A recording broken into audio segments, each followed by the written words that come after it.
Drama की starting में हमें हमारी हीरोइन को दिखाया जाता है। उसका नाम लिन होता है एंड हमारे हीरो का नाम गुहान होता है। वो गू फैमिली का इकलौता बेटा है।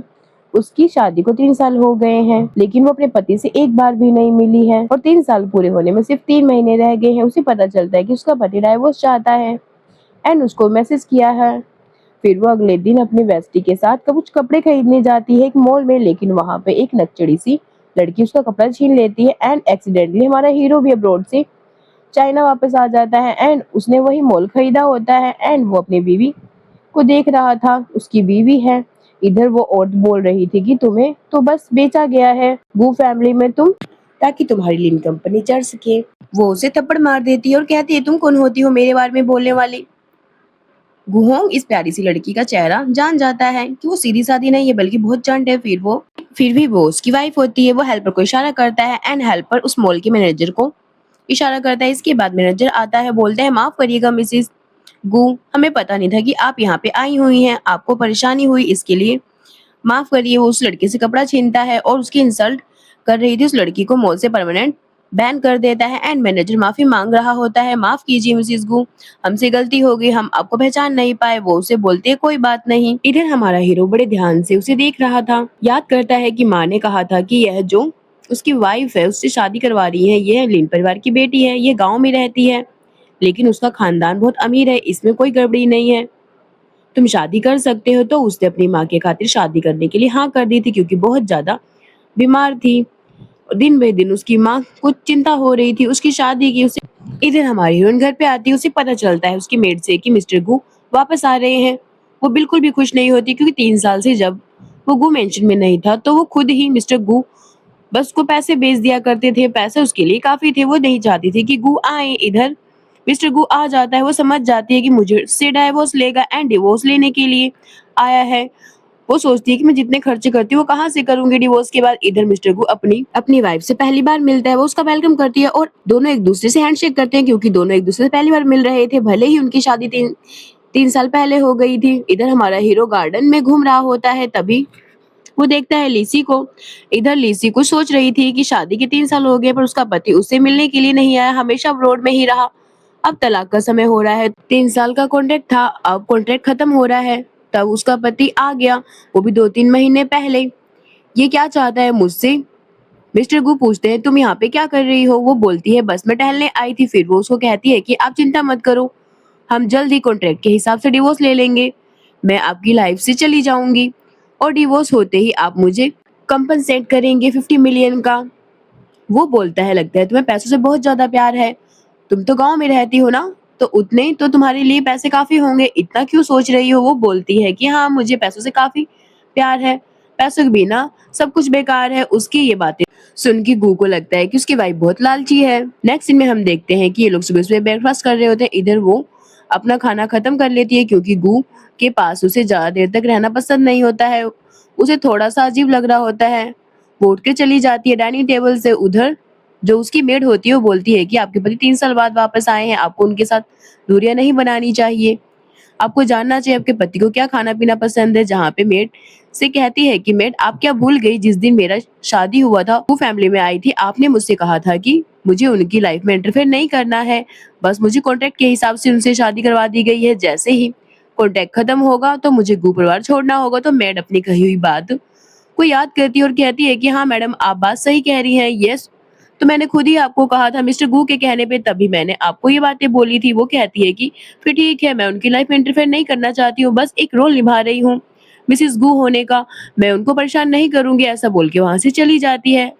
सारी बातें हमारे हीरो ने भी सुनी होती है। वो बोलता है कि मैंने कब कहा? मेड बोलती है कि सर आप भूल गए, आप दोनों यहाँ तक कि शादी वाले दिन सर्टिफिकेट लेने भी नहीं गए थे, बल्कि आपकी मदर ने सर्टिफिकेट आप लोगों को भिजवाए थे, आप सीधा अब्रॉड चले गए थे, आपने अपनी बीवी का चेहरा तक नहीं देखा था और आप ही ने कहा था कि मुझे ये सब बोलने के लिए। इधर मिस्टर गू जा रहा होता है लेकिन मिस्टर गू का मन होता है कि वो उसे रोके। मेड समझ जाती है, वो ये बात लिंसी को इशारा करती है पर लिंसी नहीं रोकती है उसे। वो कहती है कि तुम चले जाओ, काम के लिए तुम्हें तुम्हारा काम करना चाहिए, वो बहुत इंपॉर्टेंट है।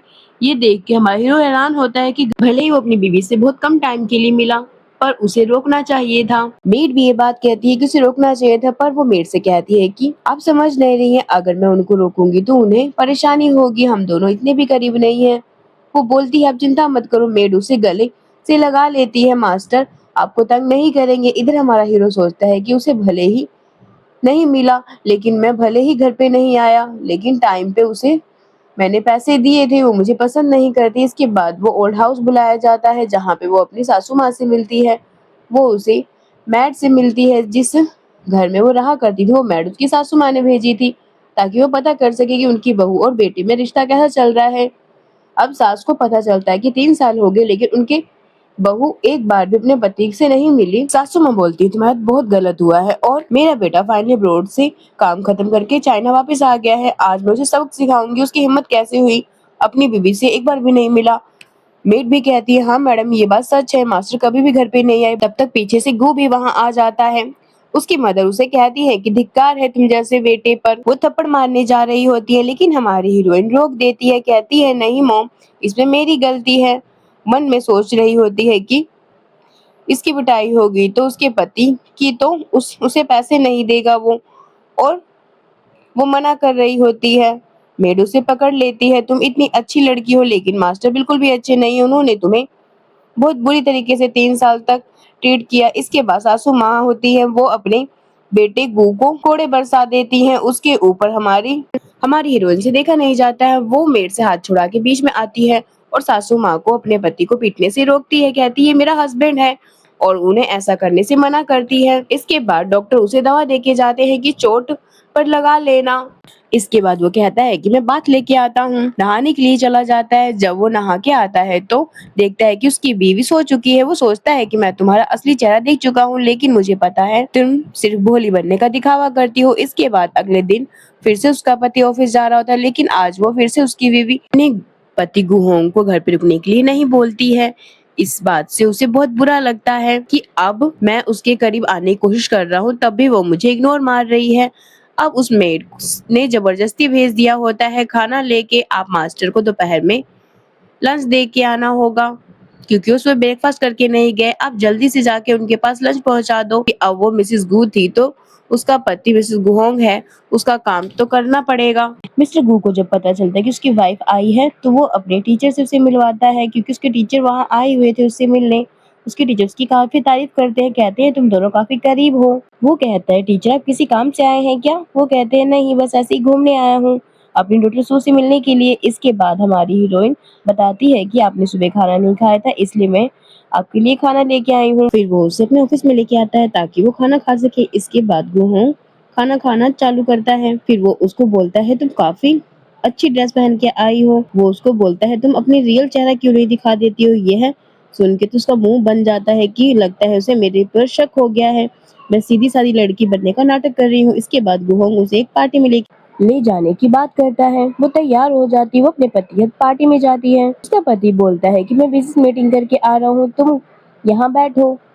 कुछ लोग उसके पति के बारे में और उसके बारे में बात कर रहे होते हैं कि वो बहुत ही घटिया आदमी है, वो जिस भी लड़की से शादी करेगा वो मर जाएगी। उससे अपनी बुराई सुनी नहीं जाती है। उसे गुस्सा आता है। वो सोच लेती है कि वो इन लोगों को सबक सिखा के रहेगी। वो उसको धमका के लात मारती है और उसे गिरा देती है जमीन पे। वो लोग कहते हैं तुम्हारी इतनी हिम्मत, तुमने हमें परेशान किया। वो कहती है कि अगर तुम लोग मेरी बुराई करोगे तो मैं तुम्हें छोड़ूंगी नहीं। तुम्हें क्या लगता है मैं तुम्हें छोड़ दूंगी? श्राप दे रहे हो। बाद में खींच के उन लोगों को थप्पड़ मारती है और बोलती है कि मैं तुम्हें पीटना चाहती हूँ। तभी हमारा हीरो पीछे से ये सब देख लेता है। जो लड़की बोलती नहीं है आज वो लोगों को पीटना चालू कर रही है। इधर मिस्टर गू देखता है कि वो जिस औरत के साथ डील करने वाला है मिसेस डैनियल, वो आ चुकी हैं। इधर हमारी की नजर पड़ जाती है उस पे कि उसका पति उसे देख रहा है, तो वो जानबूझ के एक्टिंग करती है कि वो बदमाश उसे परेशान कर रहे हैं और अपने पति को देखकर इनोसेंट बनने का दिखावा करती है। तभी वहाँ पे वो औरत आती है जिससे वो डील करने आए थे। वो औरत इन लोगों को देखकर कहती है कि आप लोग कैसे लोग हैं जो लेडीजों को परेशान करते हैं। इधर लिंसी जो अपने पति का खूब फायदा उठाती है और कहती है कि ये लोग मुझे परेशान कर रहे हैं, मैंने तो सेल्फ डिफेंस में इन्हें थोड़ा सा चोट पहुंचा दिया, यह मेरे ऊपर बुरी बुरी बातें बोल रहे थे। जब गुआंग उन सभी के सामने ऐसा दिखा रहा होता है कि उसे काफी चिंता है, जो लड़का बदतमीजी कर रहा होता है उसके फादर थप्पड़ मारते हैं उसे, और डैनियल से मिलने के लिए 3 महीने से वो समय लगा रहे थे, पर आज उनके बेटे ने सब बर्बाद कर दिया। जो मिसेस डैनियल होती है वो उस बदमाश के फादर को बोल देती हैं कि हम आपके हाथ कोई काम नहीं करेंगे। इधर हमारा हीरो अपनी बीवी का ध्यान रख रहा होता है।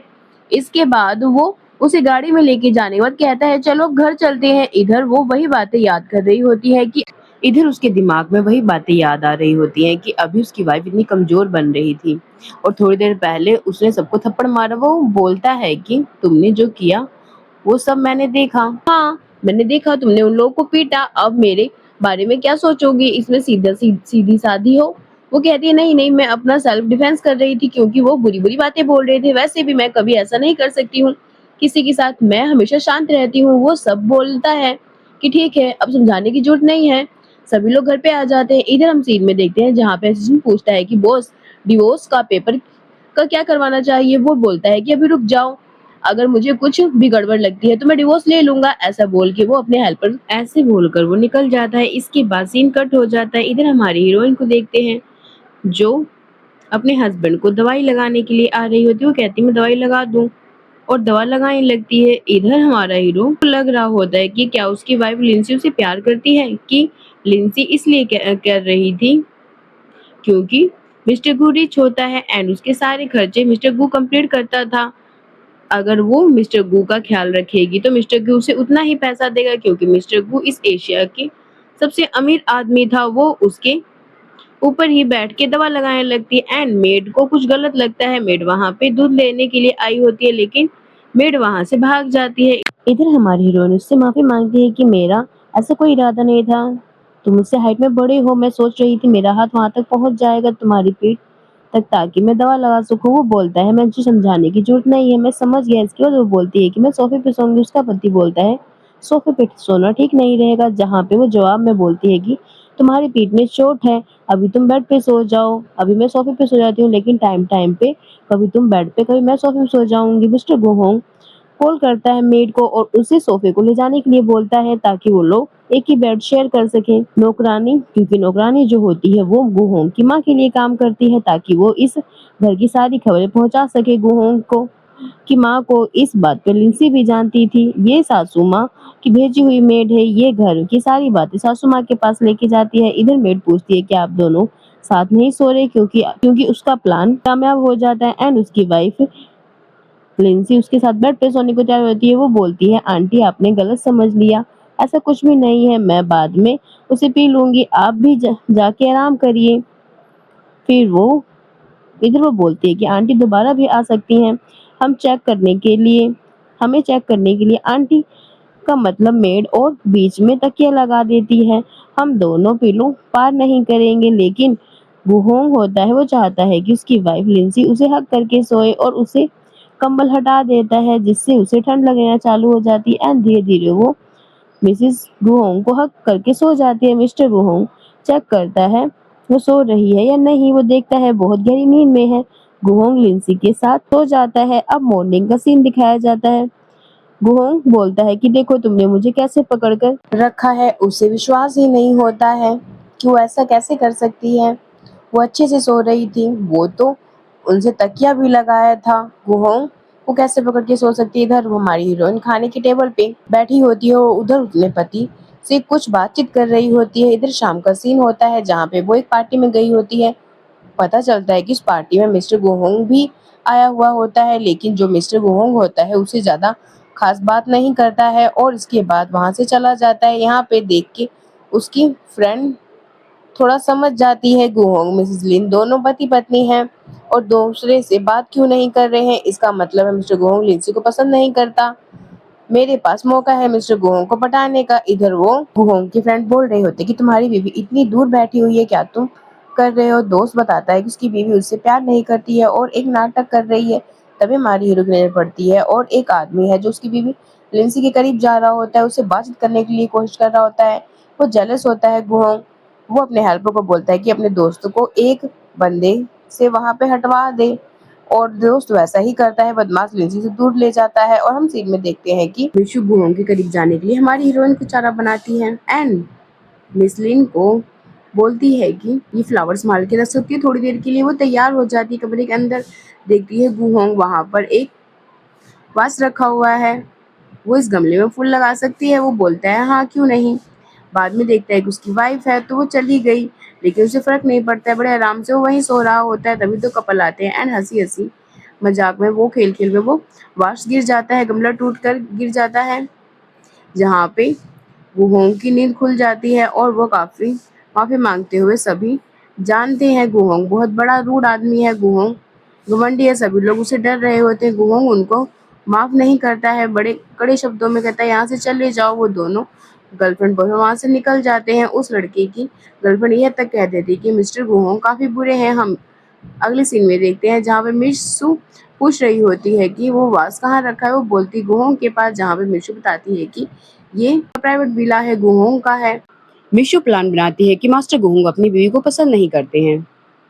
अगर मैं उन दोनों का तलाक करा दूं तो गुहोंग की बीवी बन जाऊंगी, तो मेरे पास करोड़ों का पैसा होगा। मिशु बताती है कि तुमने मेरे फ्लावर्स देखे क्या? उसे पता है कि उसकी बीवी फ्लावर्स लेके आई थी। मिशु ये सुनने के बाद उसका मूड खराब हो जाता है। मिशु आवाज देती रह जाती है गुहोंग रुके, पर गुहोंग नहीं सुनता है। उस गमले से फ्लावर निकाल के फेंक देता है। उसे लगा था कि लिंसी लेके आई है, इसलिए उसने वो संभाल के रखा था। पता चला कि किसी और के फ्लावर्स हैं एंड जो गमला होता है उसकी कीमत 20 मिलियन होती है।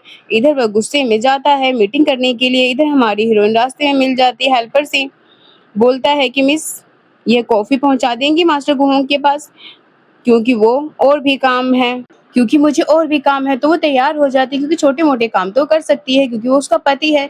इधर उसके पति को पता चल जाता है कि उसकी वाइफ को किसी का भी हुक्म मानना पसंद नहीं है, तो वो जानबूझ के अपनी बीवी को परेशान करने का फैसला बनाता है कि मैं इसका असली चेहरा देख के रहूंगा और दिखा के रहूंगा। कब तक भोली बनने का दिखावा करती है।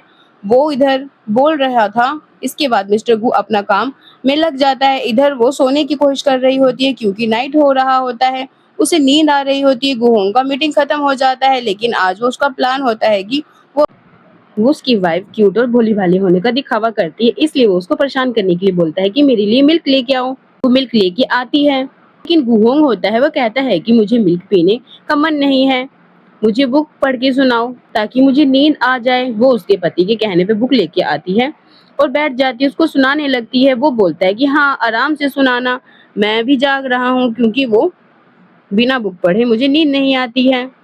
उसे गुस्सा आ रहा होता है, लेकिन वो करे क्या, क्योंकि उसे मिस्टर गू काफी अच्छा पैसा देते थे। वो महंगे महंगे बैग्स, कपड़े सब खरीदती थी। वो स्टोरी सुना रही होती है एंड मिस्टर गू होंग वो स्माइल कर रहा होता है, उसका बदला पूरा हो गया था। थोड़ी देर बाद मिस्टर गू कुछ जवाब नहीं देता है, तो हमारी लिन को लगता है कि वो सो गया है। वो उठ के जा रही होती है, लेकिन गुहोंग पीछे से बोलता है कि कहाँ जा रही हो? तभी लिंसी, तुमने बुक पढ़ना क्यों बंद कर दिया? क्या कर रही हो? वो बुक पढ़ना चालू करती है, उसे नींद आ रही होती है, मन के अंदर गुस्सा आ रहा होता है। इसके बाद वो पढ़ते पढ़ते खुद ही सो जाती है, लेकिन गुहोंग अभी सोया नहीं होता है। वो देखता है कि उसकी वाइफ सो गई है। वो सोचता है कि पूरी कोशिश करूंगा कि मैं तुम्हारा असली चेहरा सबके सामने ला सकूं, क्योंकि मेरी मदर को लगता है कि तुम काफी भोली भाली सी हो, लेकिन तुम ऐसी बिल्कुल नहीं हो। उसके बाद वो थोड़ा उसका दिल पिघल जाता है, क्योंकि वो इतनी क्यूट थी। वो उसे उठा के सीधा बेड पे लेटा देता है ताकि वो आराम से सो सके। वो बड़े प्यार से उसे देख रहा होता है। उसकी बीवी वाकई क्यूट थी, भले ही थोड़ी सी शैतान थी। लिंजी को बेड पे लिटाने के बाद गुहोंग जो होता है उसके बगल में लेट जाता है। इसके बाद जो आज पहली बार लिंजी होती है वो नींद की हालत में मिस्टर गुहोंग को हक कर लेती है और यह गुहोंग को अच्छा लगता है। इसके बाद हमारी हीरोइन की नींद खुलती है मॉर्निंग में। वो हैरान हो जाती है, वह बेड पे कैसे आई? वह तो चेयर पे बैठी थी। लिंसी भाग रही होती है, लेकिन गुहोंग उसे पकड़ लेता है और बोलता है कि तुमने आज जो किया, तुम्हें पता है तुमने क्या किया? तुम बेड पे कैसे चढ़ी? वो कहती मुझे नहीं पता, मैंने ऐसा नहीं किया। वो बोलता है कि तुम्हारा क्या मतलब है, मैंने तुम्हें बेड पे खींच लिया। वो कुछ बोल नहीं पाती, वो हैरान होता है, ऐसा कैसे कर सकती है। उसी प्राइवेट विला में रुकी होती है मिस्टर गुहोंग के कमरे में। मिस्टर गुहोंग के कमरे में लिंसी निकलती है तो मिशु को उसका हाथ खींचती है और बड़े गुस्से में पूछ रही होती है, क्या तुम मिस्टर गुहोंग के साथ सोई थी क्या? हाँ। यहाँ पे वो समझाती है कि ऐसा कुछ सोच रही है, वैसा कुछ भी नहीं है, मैं बस कल रात को स्टोरी पढ़ रही थी और बोलते बोलते बस वहीं सो गई। वो चाहते हुए भी कुछ नहीं कर पाती है मिशु, क्योंकि वो दोनों लीगल कपल होते हैं। इसके बाद गुहोंग को पटाने के लिए उसके लिए कुछ खाना बना के लेके आई होती है। यह खाना खुद पकाया ये बताती है, इस बार खाना चखना। तभी वो हेल्पर को इशारा करता है गुहोंग, और हेल्पर बीच में आके बोलती है कि मिशु, मुझे आपके बनाए हुए राइस बोल अच्छे लग रहे हैं। एंड वो काफी राइस बोल खा जाती है। यह देखने के बाद मिशु बहुत गुस्सा होती है क्योंकि ये राइस बॉल उसने मिस्टर गुहोंग के लिए बनाए होते हैं। अब लिंसी जा रही होती है तो उसका पति आवाज देता है और उसे बताता है कि मीशू राइस बॉल बना कर तैयार कर रही है, क्या तुम भी बना सकती हो वो ब्रेकफास्ट के लिए। लिसी हाँ बोलती है और कहती है माँ ने मुझे सिखाया था। इसका ब्रेकफास्ट वाली टेबल पे जो गुहोंग होता है वो बैठ जाता है एंड न्यूज़पेपर पढ़ रहा होता है। लिंसी खाना बना रही होती है और बहुत मेहनत से तैयार कर रही होती है, लेकिन उसे खाना देखकर राइस बोल देखती है वो काफी अजीब लगता है क्योंकि ऊपर से जल चुका होता है। वो हैरान होता है राइस बोल कब से जलने लगे। मिशू भी देखती है, मन में अंदर अंदर हंस रही होती है कि मैं तो राइस बोल बनवा के लेके आई थी, तुमने खुद बनाया है, ये पक्का बिल्कुल बेकार बना होगा। लेकिन जब मिशू वहाँ खड़ी होती है गुहोंग के सामने तो गुहोंग अपनी बीवी का खाने की तारीफ करता है, अपनी बीवी को काफी अच्छे से राइस बोल बनाए। ये देखने के बाद मिशू की जलन के मारे वहां से चली जाती है। लिंसी कितना अच्छा खाना पका लेती है। मिशू के जाने के बाद गुहोंग अपनी बीवी को वही राइस बोल खाने को बोलता है जो कि बहुत ज्यादा जले होते हैं और बहुत ज्यादा नमक होता है और बेकार भी होते हैं। दोनों उस राइस बोल को उगल देते हैं। इसके बाद मिशू लिंसी को कहती है कि मैं गुहोंग की गाड़ी में जाना चाहती हूँ, तुम उसी की गाड़ी में बैठोगी, क्या तुम मेरे लिए जगह बना सकती हो। लेकिन तभी वहां पे गुहोंग आ जाता है एंड वो बस अपनी वाइफ को बुलाता है कि तुम अकेले गाड़ी में आओ और बोलता है कि देरी मत करना, अब कुछ ऑप्शन नहीं होता है। लिंसी के पास बोलती है कि तुम किसी और गाड़ी में आ सकती हो। मिशू यहाँ पर जा रही होती है। वो पार्टी खत्म हो जाता है। इधर हमारी हीरोइन देखते हैं, वो अपनी माँ से बात कर रही होती है। उसकी माँ कह रही होती है कि तुम घर पे आ जाओ। अपनी माँ से पूछती है कि भाभी भाभी की लड़की उसको परेशान तो नहीं कर रहे हैं ना।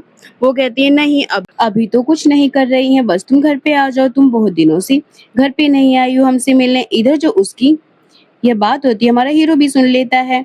वो किसी को मैसेज करता है कि लिन के परिवार के बारे में पता लगाओ, जहाँ पे उसे पता चलता है कि लिन के परिवार में 3 औरतें रहती हैं, उसकी माँ और चाची, चाची की बेटी, उसके चाचा। नेक्स्ट सीन में हम देखते हैं जहाँ पे उसकी चाची उसकी माँ को परेशान कर रही होती है कि तुम्हारी बेटी भले ही शादी कर ली हो लेकिन वो बहुत ज्यादा घमंडी है। इधर हमारी हीरोइन बोलती कि चाची आप देखो कि आपकी बेटी ने मेरा सामान चुरा लिया और मुझे मेरे ससुराल वालों से जो मिला था। चाची इतनी घटिया होती है, उन्हीं के घर में रह रही होती है और फिर भी अपनी बेटी की साइड ले रही होती है। कहती टूटा हुआ नेकलेस था, वो बताती है कि मेरी सासू माम ने मुझे दिया था, वो 50 करोड़ का है। इधर हमारा हीरो ये सब नजारा देख रहा होता है। वो अपनी प्यारी सी बेबी को देखता है कि वो भोली भाली होने के बावजूद आज बोल रही है। इधर उसकी चाची बोलती है कि तुम बहुत ही बेकार हो। हमारी हीरोइन बोलती है कि ठीक है, अगर ये नेकलेस को कुछ भी होता है तो आपको पैसे देने होंगे। चाची की बेटी जो होती है वो उस नेकलेस को हिल के नीचे तोड़ देती है और बोलती है कि तुम्हारी हिम्मत कैसे हुई मेरी माँ को सताने की। हमारी हीरोइन भी अपनी आप को रोक नहीं पाती, वो खींच के उसे थप्पड़ मारती है चाची की बेटी को। और तुम कितनी बदमाश हो, वो हमारी हीरोइन कहती है कि तुम लोगों को का पति मर गया तो तुम हमारे घर पे आके कब्जा कर लिया और 10 साल से यहीं रह रही हो। तुम्हें चुप रहना चाहिए और तुम लोग यहाँ पे गुंडागर्दी कर रही हो। हमारे माँ बाप का घर है ये, तुम्हारा नहीं। तभी यहाँ पे जो मिस्टर गुहोंग भी आ जाता है तो वो गुहोंग अपने सास ससुर से मिलता है और उन्हें बैठने के लिए बोलता है। बाद में हमारी लिन डर जाती है, कहीं इसने मेरा असली चेहरा तो नहीं देख लिया, मैं कितनी खूंखार सी हूँ। उसका पति बोलता है कि मैंने सब कुछ देख लिया है, मैं तुम्हारी हेल्प करूंगा। जहाँ पे हमारा हीरो कहता है कि नेकलेस की कीमत 50 करोड़ है, आपको पैसे भरने होंगे। वो कह रहे होते हैं कि हमारे पास पैसे नहीं है, लेकिन हमारा हीरो बिल्कुल भी दया नहीं दिखाता है। मैंने सब कुछ देखा है, आपकी बेटी कैसे मेरी बीवी को तंग किया, पैसे तो आपको देने पड़ेंगे, आप कुछ भी कर लीजिए। इसके बाद वो हेल्पर को बोलता है कि इसे लेके जाओ, इसके ऊपर केस करो, ये लोग नहीं मानेंगे। तो इसके बाद हमारा हीरो अपने सास ससुर के से बात कर रहा होता है। उसके सास ससुर बोलते हैं कि अच्छा हुआ हमारे प्यारे दामाद जैसे बेटे तुम इस घर पे आए, अच्छा लग रहा है हम सभी को। इसके बाद सासू माँ होती है, वो गुहोंग को कहती हैं कि तुम्हें घर पे रुकना चाहिए, हम लोग खाना खुद तैयार करेंगे और हम चलते हैं खाना बनाने के लिए, तुम लोग आपस में बात करो। इधर जो हमारी हीरोइन लिंसी होती है वो अपने पति को थैंक यू बोलती है फिर एक बार, क्योंकि उसका पति ने दोबारा उसकी मदद की। इसके बाद गुहोंग जो होता है वो खाना खाना पीना खा के घर चला जाता है। लिन के परिवार में कम से कम 10 से 15 दिन रुकेगी और वो बातचीत कर रही होती है। उसके बाद माँ बाप बोल रहे होते हैं कैसा चल रहा है गुहोंग के साथ। वो कहती है कि हाँ रिश्ता ठीक ठाक चल रहा है, अभी तो कोई दिक्कत नहीं है। उसके फादर बोलते हैं कि हाँ बस मैं चाहता हूँ कि तुम लोग अच्छे से साथ रहो। इधर हम सीन में देखते हैं कि गुहोंग को बिल्कुल भी नींद नहीं आ रही होती है। वो अपने घर पे, जहाँ पे गुहोंग का बिल्कुल भी दिल नहीं लग रहा होता है, वो अपने घर पे, जबकि उसकी बीवी गए को एक दिन भी पूरा नहीं हुए थे। वो रात में कॉल कर देता है कि बुक नहीं मिल रही है। वो उसको बोलती है कि जहाँ पे तुम्हारी सारी बुक रखते हो वहीं पे होगी, तुम मेड से पूछ लो, ऐसा बोल के फोन कट कर देती है। तो गुहोंग होता है वो दोबारा बोल परफ्यूम नहीं मिल रहा है, परफ्यूम तुम्हारे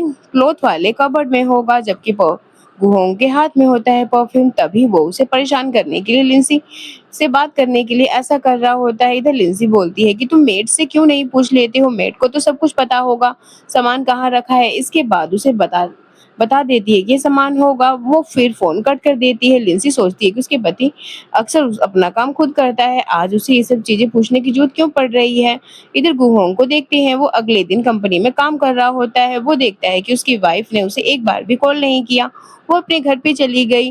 वो तो भूल ही गई वो अपने घर पे कब तक रुकने वाली है। इधर जो लिंसी को देखते हैं, वो अपने घर वालों के साथ सुबह ब्रेकफास्ट कर रही होती है। उसके फादर बोलते हैं कि जो तुम्हारी चाची की बेटी ने नेकलेस तोड़ दिया था, वो उस नेकलेस को रिपेयर करने के लिए दे दिया है, वो जल्द ही ठीक हो जाएगा। लिंसी की मदर बोलती है कि तुम्हारे हस्बैंड के लिए सूप बनाकर तैयार किया है, तुम सूप अपने पति के पास पहुंचा दो ताकि तुम दोनों जितना हो सके करीब रह सको। अब लिंसी सोचती है कि माँ बाप को कैसे बताऊं कि 2 से 3 महीने बाद उसका डिवोर्स होने वाला है। फिर वो सोचती है चलो उनकी खुशी के लिए चली जाती हूँ। इधर वो जाती है, फिर उस कंपनी में वहां की मैनेजमेंट वर्कर सोचती है कि ये लड़की फिर से आ गई। सभी लोगों को लगता था कि मीशू उनकी गुहोंग की वाइफ है, लेकिन हमारी हीरोइन को सभी की बातों से पता चलता है कि क्या चल रहा है। सभी लोग मीशू को इज्जत क्यों देते हैं इतना। तभी मीशू देखती है कि लिंसी आई हुई है। वो बोल देती है मैनेजर से कि आगे से वो इसे ना रोके, वो इसे डायरेक्ट कंपनी के अंदर जाने दें। इधर लिंसी बोलती है कि मैं यहाँ पे मिस्टर गुहोंग के लिए सूप बना के लेके आई थी। तो मीशू बोलती है चलो मैं तुम्हें लेके चलती हूँ। इधर जो कंपनी के वर्कर्स होते हैं वो सभी लोग मीशू को रिस्पेक्ट कर रहे होते हैं, क्योंकि सभी लोगों को लगता है कि गुहोंग की वाइफ। किसी को सच्चाई का पता नहीं होता है, क्योंकि मिस्टर गु ने अपनी शादी कभी पब्लिक नहीं करी होती है। इधर हमारी हीरोइन को समझ आ जाता है कि मीशू कोई नहीं बल्कि एक ग्रीन टी है, मतलब मुझे और मेरे पति को अलग करना चाहती है। मीशू ये तक कह देती है कि जो मेरे फादर गुहोंग को काफी पसंद किया करते थे और वो चाहते थे कि गुहोंग और मेरी शादी हो जाए। हम दोनों एक दूसरे को काफी पसंद करते थे, लेकिन गुहोंग की मदर को तुम पसंद थी क्योंकि तुम वो कुछ समझ पाती। इससे पहले वो अपनी दोस्त को फोन कर देती है और बताती है कि हर लव स्टोरी में एक विलेन होती है, इस कहानी की विलन मुझे मिल गई है, वो मीशू है। वो बोलती है कि तुम ये बात हर जगह फैला दो। इधर एंड मिस्टर गुहोंग ये बात एंड मिस्टर गुहोंग तक ये बात पहुंच जाती है। कंपनी की मालकिन जो है वो मिशू है। इधर हमारी हीरोइन खाना लेके आई होती है। वो देखती है कि मिस्टर गुहोंग का चेहरा काफी गुस्से में है। वो खाना तैयार करती है डिब्बा खोल के और चॉपस्टिक पकड़ाती है। उसने खाने वाले सारे डिब्बे खोल दिए होते हैं। मिस्टर गुहोंग कहना था कि वो खाना नहीं खाने वाले, उसका मन नहीं होता है। मिस्टर गुहोंग का मूड ऑलरेडी अपसेट होता है क्योंकि मीशू को बिल्कुल नहीं पसंद करते थे, लेकिन सभी कंपनी के वर्कर्स मीशू को गुहोंग की वाइफ समझ रहे थे। ये सारे मैसेज हमारे हीरो को भी देखने को मिल जाते हैं, तो उसका मूड ऑफ हो जाता है। मीशू भी मिस्टर गुहोंग की कैबिन में आ जाती है। वो हमारी हीरोइन से पूछती है कि लिंसी तुम यहाँ क्या कर रही हो। वो बोलती है कि मैं घर वापस जा रही हूँ, मेरे घर जाने का समय हो गया है, और वो चली जाती है। वो चाहता था कि मिस्टर गुहोंग कि उसकी बीवी उसे छोड़ के बिल्कुल भी ना जाए। हमारी हीरोइन बोलती है कि आप लोग कंपनी का काम करते हैं, आप लोग बात करिए। लिंसी के जाने के बाद मीशू उसे परेशान करने लगती है। कॉफी पियो बोलता है कि मीशू तुम्हारा आजकल कंपनी में कुछ ज्यादा ही चल रहा है, तुम्हारे साथ क्या गड़बड़ है। कंपनी के जो एम्प्लॉय है वो तुम्हारे साथ इतने करीब क्यों है, क्योंकि उन लोगों को तुम्हारी तरफ से लंच करवाया था। वो बोलती है गुहोंग मैं चाहती हूँ कि सभी वर्कर तुम्हारे तरफ लॉयल रहें। वो कहता है इसकी जरूरत नहीं है, क्योंकि वो लोग कुछ गलत समझ रहे हैं। और मीशू अपनी कॉफी के साथ वहां से जाने को बोलता है। उसके बाद वो अपने हेल्पर को बोलता है कि ये सारी बातें हैं, इसे यहाँ से हटाओ। और ये अब रात का सीन होता है। वो देखती है उसका पति अभी तक घर पे नहीं आया। वो उसे कॉल करती है, उसे पता चलता है कि वो किसी मीटिंग में है। सब लोग अपनी अपनी पत्नी की कहानियां बता रहे होते हैं। एक आदमी कह रहा होता है कि मैं अगर ज्यादा दारू पी लूं तो मेरी बीवी गुस्सा करती है। दूसरा कह रहा होता है कि मैं अगर लेट पहुंचूं तो वो गुस्सा करती है। तीसरा कहता है कि अगर मैं घर पे जाके बीवी का हाथ का खाना ना खाऊं तो गुस्सा होती है। मतलब जितने भी बिजनेसमैन बैठे होते हैं उन सभी को अपने अपने बीवी का खौफ होता है, और जैसे जैसे जैसे उनकी बीवी का कॉल आता है वो लोग चले जाते हैं। उनकी बीवियों का फोन आ रहा है। एंड आखिरी में सिर्फ हमारा हीरो गुहोंग बच जाता है, जिसके पास उसकी वाइफ ने बिल्कुल कॉल नहीं किया होता है। गुहोंग सोचता है कि सभी की बीवियों का फोन आया पर उसकी बीवी का नहीं। इस चीज का हमारा हीरो को बहुत बुरा लगता है। इसके बाद वो घर जाने का फैसला करता है। इधर जो हमारी हीरोइन होती है वो देखती है कि गुहोंग आ गया है। घर के दरवाजे खुले होते हैं। तुरंत ही वो वहां पर गार्ड्स को बोलता है कि दरवाजा बंद करो क्योंकि ठंडी हवा आ रही है। इधर वो गुहोंग का नाम लिंसी बार बार ले रही होती है, लेकिन गुहोंग उससे अच्छे से बात नहीं करता है, बस उसे अपना कोट पहना देता है। लिंसी उसका हाथ पकड़ के बोलती है कि तुम्हें शायद भूख लगी होगी गुहोंग, लेकिन उसका हाथ छुड़ा के भाग जाता है। पीछे पीछे जाती है, दोबारा पकड़ने की कोशिश करती है और लिंसी कहती है कि शायद तुमने पूरा दिन मेहनत करा है, तुमने खाना नहीं खाया होगा, मैं तुम्हें खाना गर्म करके देती हूँ। लेकिन गुहोंग होता है वो कुछ नहीं बोलता है और सीधा जाता है बात लेने के लिए। नहा के कपड़े पहन के वापस आता है और देखता है कि उसकी वाइफ लिंसी अभी भी वहां पे बैठ के इंतजार कर रही है। वो कुछ भी नहीं कहता है, उससे बात तक नहीं करता है, बस चुपचाप जाके सोफे पे बैठ जाता है। वो भी उसके बगल में बैठ जाती है और उसकी मनाने की कोशिश करती है। क्या हो गया, तुम कुछ बोल क्यों नहीं रहे हो? क्या तुम्हें बुक पढ़ के सुनाऊं जिससे तुम्हें नींद आ जाए? रात काफी ज्यादा हो गई है, तुम्हें आराम करना चाहिए, तुम्हें सेहत का ध्यान रखना चाहिए। वो देखती है कि गुहोंग मान नहीं रहा है तो उसके बगल में चिपक के बैठ जाती है, उसे मनाने की कोशिश करती है, मुझसे गलती हो गई, प्लीज मुझे माफ कर दो। वो बोलता है तुम्हें पता है तुमने क्या गलती की है? वो बोलती है प्लीज मुझे बता दो। वो उसको बताता है कि तुम एक शादीशुदा बीवी हो, तुम अपने पति को अकेला छोड़ के कैसे आ सकती हो किसी और के साथ, वो किसी और दूसरी औरत के साथ। वो बोलती है कि क्या मतलब है? वो बोलता है कि मीशू बिल्कुल भी पसंद नहीं है मुझे, मैं चाहता हूँ कि मेरे साथ अकेले मीशू रहे, अगली बार से तो तुम मुझे से दूर मत होना।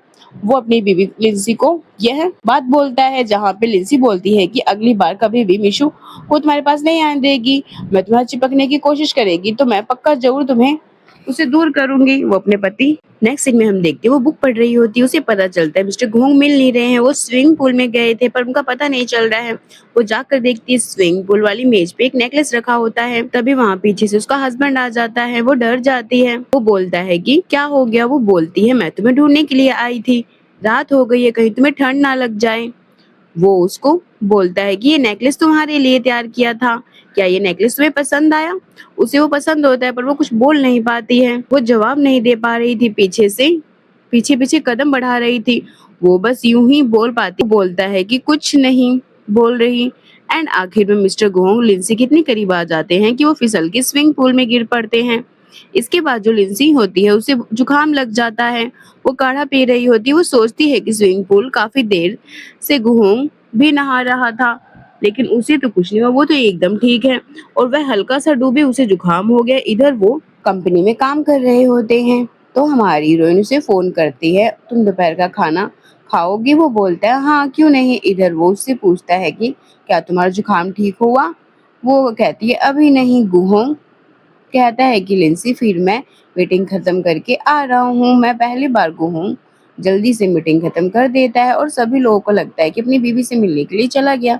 इधर कंपनी के वर्कर सभी कह रहे थे कि गुहोंग की वाइफ मीशू को बनना चाहिए क्योंकि मीशू बेहतर है, कोई और लड़की नहीं गुहोंग को बगल में खड़ी हो सके। ये सारी बातें हीरो सुन लेता है एंड वो लिफ्ट के बाहर निकलता है और इसके बाद वो उन लड़कियों से बोलता है कि मीशू इतनी सुंदर है तो तुम्हारे साथ मीशू जल्द ही यहाँ से निकाल दूंगा और इस कंपनी में सबसे पहले तुम तीनों को निकलना चाहिए। वो असिस्टेंट से बात करने की कोशिश करती है, असिस्टेंट हमें मत निकालो। असिस्टेंट साफ साफ कह देता है कि तीनों को यहाँ से जाना होगा इस कंपनी से बाहर। इधर हम सीन में देखते हैं कि वहाँ पे वो अपने टीचर के कहने पे गई थी। टीचर बोलती हैं कि क्या आज तुम मेरे लिए एक अच्छी बहू ढूंढ सकती हो मेरे बेटे के लिए? वो मान जाती है। इधर उसे कुछ अजीब लगता है, कुछ लोग उसे शायद देख रहे हैं, उसे ऐसा लगता है। तभी उसे पता चलता है कि टीचर ने झूठ बोला, टीचर तो अपने बेटे के लिए उसे पसंद कर रही हैं। जिस लड़के से वो बात कर रही होती है वो लड़का काफी सुंदर होता है। इधर हमारी हीरोइन देखती है वहाँ लड़कियां नाम मात्र हैं, यानी बिल्कुल भी नहीं है। तभी टीचर की मदर का कॉल आता है, वो बताती हैं कि हर साल इन्वेस्टमेंट के लिए हमारे स्कूल में जो इन्वेस्ट करते हैं वो आए हैं। तभी लिंसी वो टीचर कहती है कि हम लोग मिलने मिलने चलेंगे उनसे। प्राइवेट रूम में देखती है, प्राइवेट रूम में जाके देखती है तो वहां पे गुहोंग होता है और उसे बहुत गुस्से से देख रहा होता है। इधर जो टीचर होती है वो बताती है कि इससे मिलो, ये हमारी होने वाली बहू लिंसी है। सुनने के बाद लिंसी के पैरों से जमीन निकल जाती है। इधर जो टीचर चैन का बेटा होता है वो लिंसी का हाथ पकड़ के उसे आगे बढ़ाता है।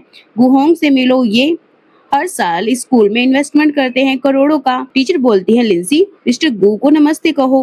मिस्टर गू को नमस्ते करती है। हेलो मिस्टर गू। अब उसका दिल धक धक कर रहा होता है। मिस्टर गू पक्का गलत समझ रहे होंगे, मैं इससे डिवोर्स लेने के लिए यहाँ पे आई हूँ, नए लड़के ढूंढने के लिए। सभी लोग यहाँ पे बातें कर रहे होते हैं कि मिस्टर गुहोंग की वाइफ क्यों नहीं आई। अब वो खुद ही मिस्टर गुहोंग की वाइफ होती है तो वो कैसे बता सकती है कि वो यहाँ पे क्यों नहीं आई, क्योंकि वो तो डबल रोल प्ले नहीं कर सकती। वो बहाना बना के वहां से चली जाती है, उसे बाथरूम जाना है। टीचर हैरान हो जाती है कि लिंसी को क्या हो गया। लिंसी के पीछे गुहोंग भी चला जाता है उसे ढूंढते हुए और बोलता है कि तुमने आज क्या किया, क्या तुम मुझे समझा सकती हो, तुम यहाँ पे क्यों आई हो, क्या तुम्हें मुझसे डिवोर्स लेने की इतनी जल्दी है, तुम्हें यहाँ पे लड़की ढूंढने आई हो।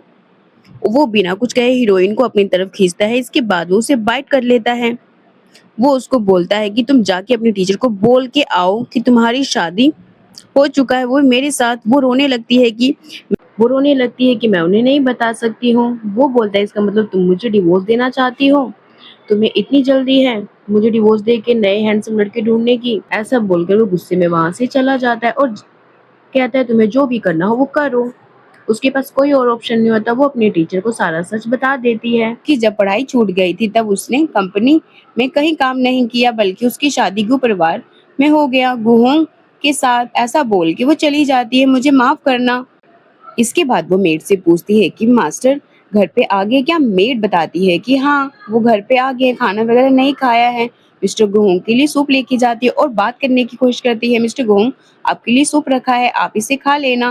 लेकिन वो कोई जवाब नहीं देता है। वो सोचती है कि मुझसे बात नहीं करना चाहता है क्योंकि वो काफी गुस्से में है। वहां से निकल जाती है। अब वो बेड पे आती है तो देखती है कि गुहोंग तो हमेशा देर से सोता है, आज इतनी जल्दी क्यों सो गया। वो सफाई देने लगती है कि मुझे नहीं पता था कि टीचर ऐसा करेंगी, वो मुझे अपनी बहू बनाना चाहती है। उन्होंने तो मुझसे बोला था कि मेरे साथ चलो, मैं अपने बेटे के लिए बहू ढूंढने के लिए आई हूँ, तुम मेरी मदद कर देना। तो मैं ये सोच के वहां पर चली गई थी। उसके बाद सुनने के बाद हमारा हीरो उठ के बैठ जाता है। वो उसको बोलता है कि इसका मतलब कि तुम अपने लिए कोई लड़का नहीं ढूंढ रही थी। वो उसे बताती है कि हाँ मैंने अपने लिए कोई लड़का नहीं ढूंढ रही हूँ। वो उसको बोलता है कि तुमने अपने टीचर को सच्चाई क्यों नहीं बताई पहले।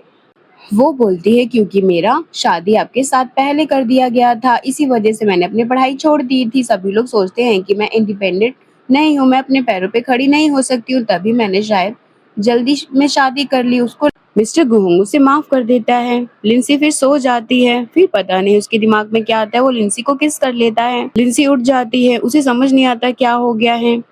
फिर वो वहां से चला जाता है। वो भी बहुत शाय हो रही होती है। उसके बाद जब मॉर्निंग में अगले दिन वो उठती है तो वो काफी लेट हो चुकी होती है। मिस्टर गुहोंग ऑलरेडी तैयार हो रहा होता है। वो उसको बोलता है कि चलो हम एक मैरिज रिंग लेने चलते हैं। वो हैरान हो जाती है, मैरिज रिंग अब क्या करना है। तो वो उसको बोलती है कि 2 से 3 महीने बाद हम लोग डिवोर्स ले लेंगे, इसका क्या करना है अब हमें, मुझे नहीं चाहिए, वैसे भी तलाक होने वाला है।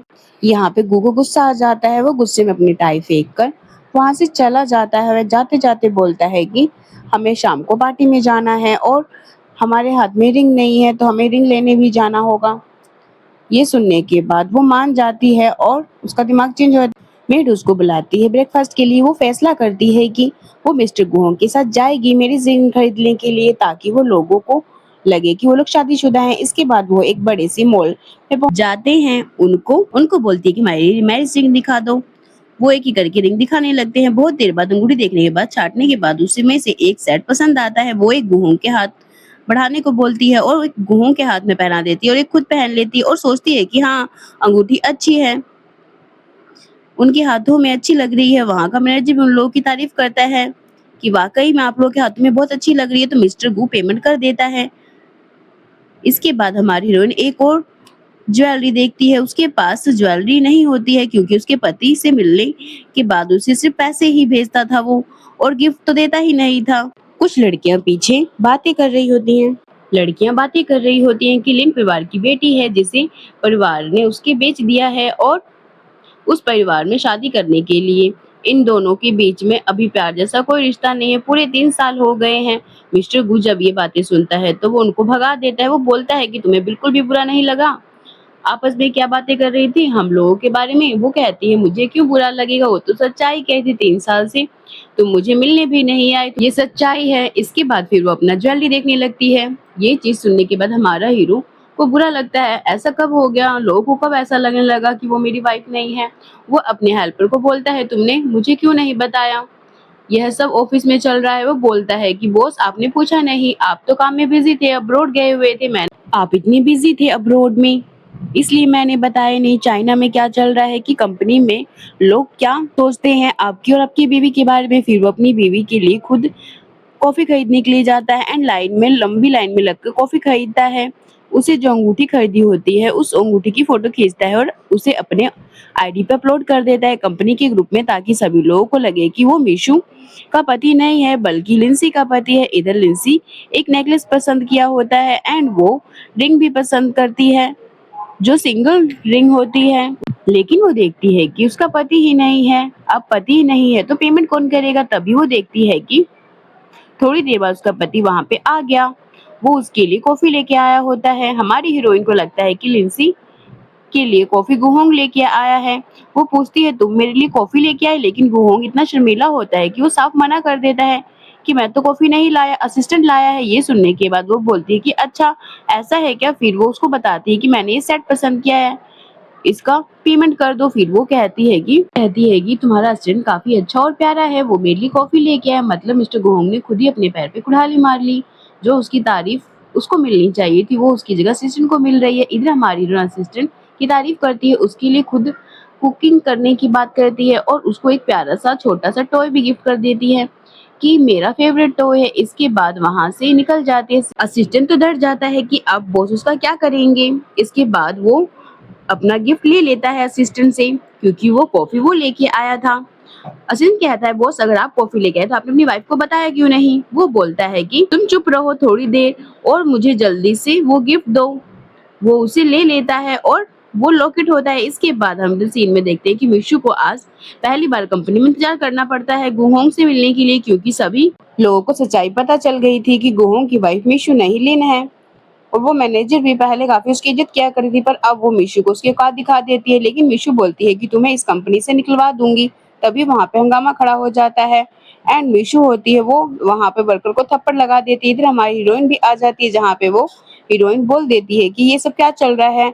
वहां की मैनेजर बोलती है कि देखिए मिशु दिखावा कर रही है कि वो मिस्टर गुहोंग की वाइफ है, जहाँ पे हीरोइन हमारी कहती है कि मैं इस चीज को बिल्कुल भी इग्नोर नहीं करूंगी, आज मैं सारी बातें क्लियर करूंगी। और असिस्टेंट को बुला देती है और कहती है कि सच्चाई सभी को बता दो। फिर वो बताता है मिस्टर गुहोंग की वाइफ लिंसी है। इसके बाद वो साथ में मिशु को वेटिंग रूम में बैठ जाती है, क्योंकि पिछले वाले कमरे में गुहोंग मीटिंग कर रहा था। इसके बाद मिशु थप्पड़ मारने जा रही होती है कि तुमने मेरे गुहोंग को छीन लिया, लेकिन उसको गुहोंग रोक लेता है। तुम मेरी बीवी को कैसे चोट पहुंचा सकती हो। इधर हमारा हीरो बोलता है कि तुम अभी यहाँ पे इडियट के तरीके क्यों बैठी हुई हो। वो उसको बोलती है कि मुझे लड़ाई से डर लगता है। मिस सोंग तुम्हारी टीचर की बेटी है और तुमको पढ़ाया है तुम्हारे टीचर ने, इसलिए मैं उससे लड़ना नहीं चाह रही थी। वो उसको बोलता है कि तुम मेरी बीवी हो, तुम्हें कोई भी परेशान करेगा तो कितना भी सगा क्यों ना हो मैं उसे नहीं छोड़ूंगा, इस बात को तुम याद रखना। इधर मिशु बोलती है कि हम किसी पार्टी में घूमने के लिए चलें। गुहोंग उसे बोलता है कि आज से तुम्हें गु कंपनी में काम करने की जरूरत नहीं है, तुम अब कल से काम पे मत आना। और मैं तुम्हें साफ बता दूं कि मेरी बीवी सिर्फ लिंसी है और वही रहेगी। असिस्टेंट भी मिशु को वहां से लेके जाता है। अब हमारे हीरो और हीरोइन फैसला करते हैं कि वो लोग डिवोर्स नहीं लेंगे, अब वो इस शादी को आगे बढ़ाएंगे और बिल्कुल भी डिवोर्स नहीं लेंगे। इन दोनों के बीच में गलतफहमियां दूर हो जाती एंड यही हमारे ड्रामा की हैप्पी एंडिंग हो जाती है। अगर आपको ये ड्रामा पसंद आया हो तो प्लीज मेरे चैनल को लाइक एंड सब्सक्राइब करें।